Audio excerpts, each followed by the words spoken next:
Good evening. I'm sincerely honored that you've joined me tonight, especially given the fact that you've done so at your own peril. As you're no doubt aware, I'm the curator of this gallery of ghouls, this hall of horrors.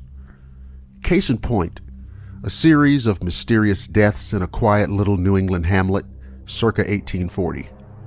What lies in store for you tonight is the story of this little-known nightmare. Our tale is called Horror at Willow's End, which, just as a reminder, could only be told on the Nightfall radio show.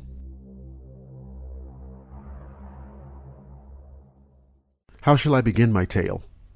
For if great care is not taken in its telling, you'll no doubt think me a madman, though such a notion, when viewed through the kaleidoscope of the events which have thusly transpired, has at times been worthy of some consideration. My name is Washington, John Washington, having been named by my parents for the first two American presidents.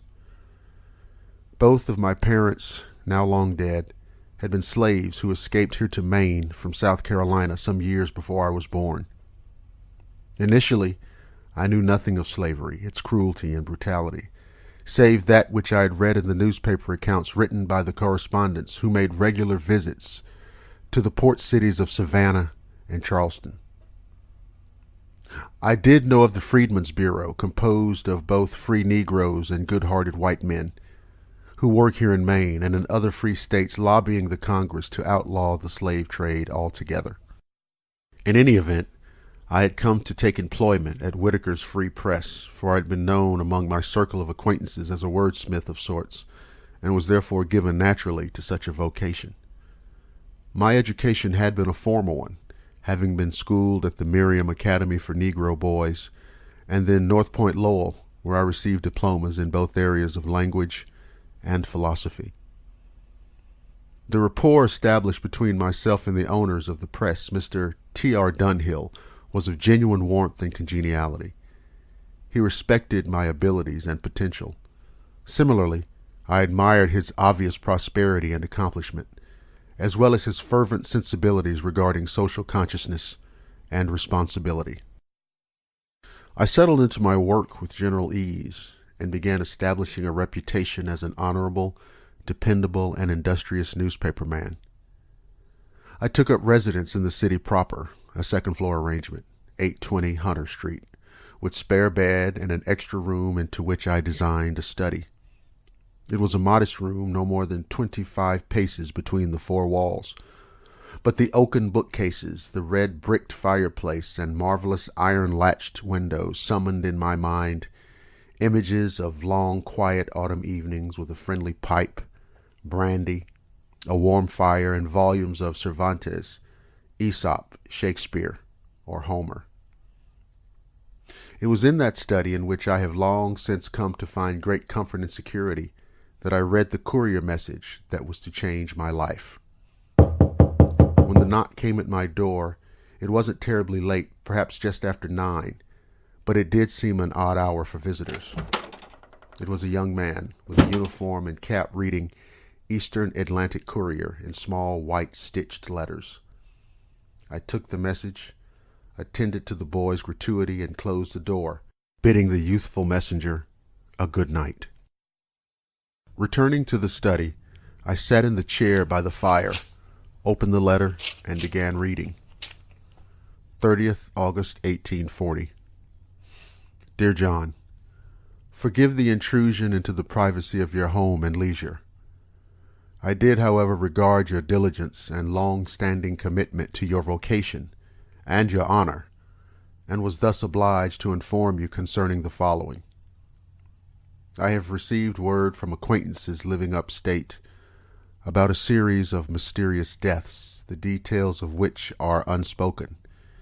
Yet some element of the bizarre is implied throughout the correspondence. It is a small farming and dairy village called Willow's End. Truth be told, I knew nothing of that part of the state, and indeed the village itself is absent from our office maps.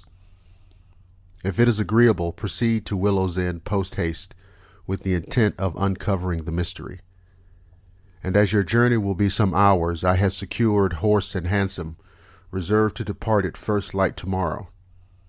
Once there, contact a Mr. Philip Wellington, village constable.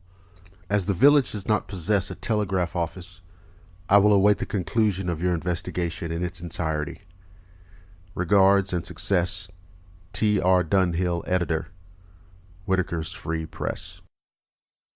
Upon reading the note, I must confess some degree of exhilaration, as if I were about to embark upon some unknowable yet grand escapade through which some discovery of merit could be attributed to me. And yet I was also set uneasy, for rumors of murder and of dark omens held for me a natural foreboding of dread. And yet curiosity compelled me to consider the contents of what was before me. I felt a chill overcome me, and it was as if the knowledge of what was to come had settled down upon me like the frigid pall of death. But I knew not what was to come. I felt as though I were walking through the original garden, with the serpent slithering, unseen, underfoot, harboring some secret parcel of terror to which I would succumb. And still, the allure, the dramatic pull of a foray into the unknown was such that I hastened out of the study, down the hall to withdraw clothing from the wardrobe in preparation for the long journey to a place of which I had never heard, and from which I might never return. As I journeyed through the countryside, I took careful account of the marvelous landscape which surrounded me. All around there were elms, aspens, and maples in their late summer attire, and also shrubbery, fruit, and flowering plants of every kind: fuchsia, plum, sassafras, pawpaws, and mignonette. A small brook ran briskly just off the road to the left of me. I could see the morning sun's reflection playing and glistening against large stones which lay prominently in the shallow creek bed. The water rushed and ran white against them, causing an eye-pleasing gem-like sparkle. In total, I embraced all of the wonders of nature, that their splendor might somehow, or in some unorthodox capacity, add to my constitution in preparation for some unseen destiny. Of Willow's Inn I knew nothing, save that I, like Mr. Dunhill, had been unable to locate it on my map, and the other relevant facts of the matter which had been explained to me in the letter. But I did know that a small, isolated, and virtually unknown farming village would be a breeding ground for superstition and all manner of talk about wild goings-on, of spirits, hobgoblins, and haints. Given that just such a place had already been the scene of a number of strange unexplained deaths, whispers of supernatural influences, sorcerers, werewolves, and such had no doubt already taken a stronger than usual foothold and were on the increase exponentially. Nevertheless, I arrived there shortly before dusk, and I remember that in the miles preceding my destination, that the landscape had undergone a certain alteration, definite albeit subtle. The colors of the hedges and grass seemed less poignant. The sweetness of the summer blooms, which had formerly cascaded all around me, had been substituted with the unsettling hint of decaying wood, as if all the forest had fallen into some morbid vortex of dilapidation. Now, all of these things, mind you, were less obvious in that place and time than they may appear to you in my retelling of their happening. It was all in all a graduated effect, and unhindered my growing weariness of the journey. The coach stopped in front of a small wood-frame building with a sign suspended by a pair of short chains which read, "Constabulary, P. Wellington attending." The coachman assisted me to the door of the office with the larger of my 2 suitcases. As I pushed open the door, I was greeted by a large man whom I immediately took to be Constable Wellington. I saw in his expression an initial display of surprise at my being a Negro. This dissipated rapidly, indicating that he was perhaps a fair man, being a close and long-time associate of Mr. Dunhill. We shook hands and introduced ourselves, and he invited me to sit down. He offered me a drink, which I accepted gladly in hopes that it would diffuse my travel fatigue. He poured what I took to be brandy from an unlabeled bottle into a small glass. After he handed me the drink and poured himself one, he sat in a large cushioned chair behind his desk. He went on to describe to me with some reservation, I felt, that so far there had been 4 deaths. He told me that all of the bodies had been horribly mangled, as if they had been clawed and ripped, and then chewed or gnawed upon by some wild, indescribable beast. He said that basically each of the 4 bodies had been so thoroughly mauled that positive identification had only been possible through recognition by family members of the deceased's tattered clothing. And he told me more. Though their bodies were discovered in different locations, each was in some proximity to the Hampton Woods, which indeed lay directly on the northern outskirts of the village. I came to learn that many of the local folk bypass the Burgess Road by taking a trail, which carries them through Hampton and into the village. It was, in my judgment, knowledge of this shortcut, as it were, that led to the grisly demise of the 4 unfortunate persons of whom Constable Wellington had spoken. I asked the constable if it were possible to investigate the Hampton Woods. We might be able to find clues as to exactly what menace had befallen the 4 victims. Had it been a homicidal wayfarer seeking sport? A band of rogue highwaymen bent on mischief of the worst sort? Perhaps a wolf pack or a cougar had come down from the high country following the elk herds.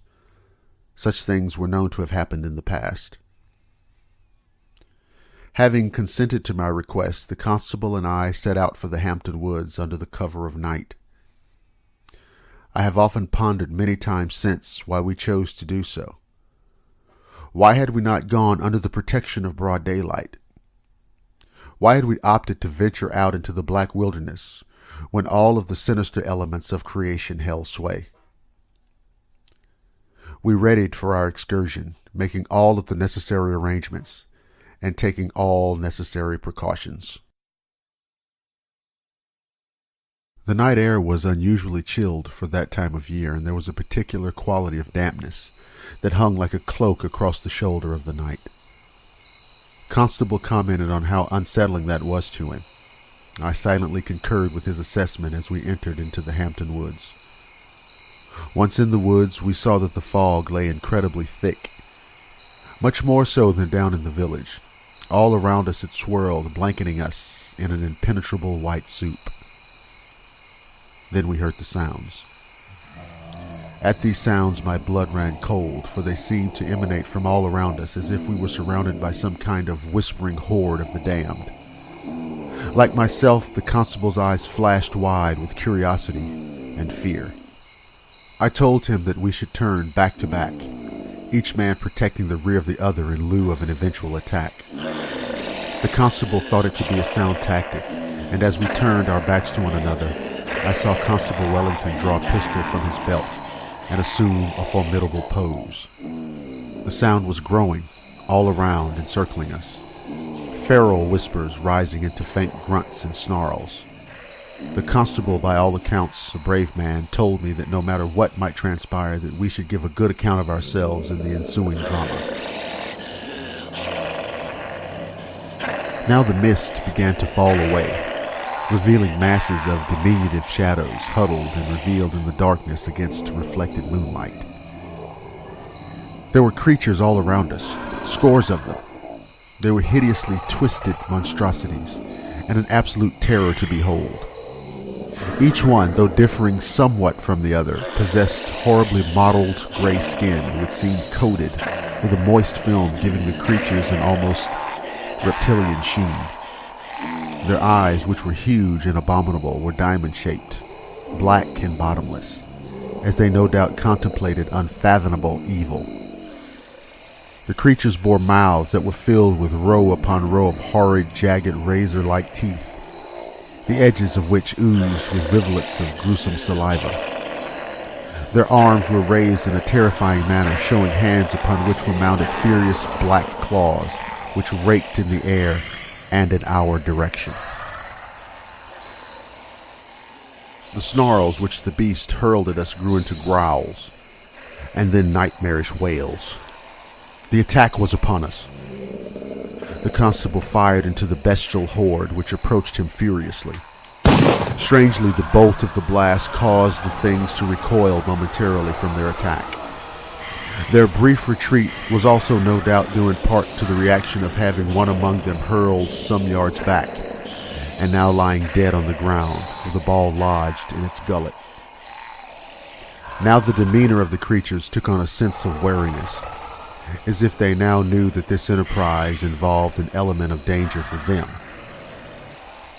Emboldened, I reached inside my cloak to the belt beneath my vest, which revealed a pistol which I had brought along unbeknownst to the constable, as our situation was untenable. He looked agreeable upon its appearance, and then I too fired into the now frenzied swarm, striking my chosen target. Constable Wellington began his onslaught, falling the grotesque ogres as they charged him. But alas, the sheer number of them was far more than our ammunition could hope to contain. As the attack continued, it became a contest of strength, of brute force, that of man versus monster. As they came on, we hurled large stones at them. Fallen branches were swung, bashing skulls, teeth, and ribs. And we used our bare hands, struggling against wicked claws and razor-sharp teeth. The world became a nightmarish whirl of evil and darkness. My mind and body were awash with the bestial contest now thrust upon me. My muscles ached with every motion. My bones rattled like so many tossed dice from the savage blows, scratches, gashes, and bites that I had taken thus far. But I held fast to the ground under my boots, for surely surrender meant certain death. And then, from somewhere in the surrounding darkness, a shot rang out, and in the midst of the great struggle, one of the creatures fell. Then another shot, and another, and another. The beasts had suddenly become the hunted. Some of the men from the village, determined that the horror should end that night, had come to our rescue, ending the long nightmare of Willow's End. That is my tale, an all too terrifying and harrowing account all those years ago. To this very day I cannot ascertain from where the creatures had originated. Some said that they were demonic entities, agents of the underworld, which had come to plague mankind. There were some, mostly Indians from nearby tribes, who were said to have claimed for generations that these were creatures that had roamed the isolated dark regions of the country for centuries in a sort of dormancy, and rising only occasionally and with dark intent. Such things had also been spoken of by runaway slaves. There were many among my people to whom the old traditions of Africa had been passed, and those traditions had not faded. There had been a man named Gerard, I think. Yes, that was it. His name was Johann Gerard, and he was known in those days to be a learned man, a scholar, a man of reason, science, and philosophy. I remember having spoken to him in the company of Constable Wellington, no less. He told me that for a number of years he had practiced the science of astronomy and had become most familiar with what lay in the heavens. I remember this event specifically because he told me that he had his own theory about where the dreadful beasts had come from. He said that one night in November, as he recalled, he had been gazing at the stars through his telescope, identifying the various constellations and planets that were in the power of his lenses to view. He said that something up there had caught his eye, something unusual that he had never seen before. He thought at first that it had been a comet or a meteor, but he watched the object hurtle earthward, burning green, then blue, and then yellowish orange. He tracked the object and watched as it crashed to earth in a plume of dust and smoke. When I asked about the location of the crash, I was plummeted into a state of horror at his response. The thing, he said, crashed in the Hampton Woods. The implication that these horrid monsters had hailed from the outer reaches of the cosmos filled me with dread. What other unspeakable nightmares might await us? We are but small creatures and must thusly tread with the greatest of care with all things. And so at long last I returned home to familiar surroundings, to Mr. Whitaker's office, where I hope this story will be published, and of course to my beloved 820 Hunter Street, oaken bookcases, warm pipe, brandy, and red bricked fireplace.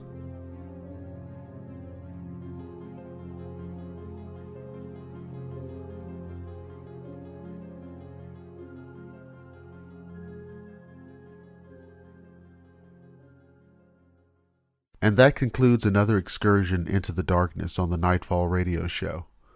Thank you for listening to the program. The Nightfall radio show can be heard exclusively on the Blackwater Media YouTube channel. If you enjoy the show, please remember to like, subscribe, and share. If you would like to submit a short story, poem, or artwork, email your submission along with a brief bio to nightfallradioshow@mail.com. I'm your host, Dr. William Lester. I'll see you again at Nightfall.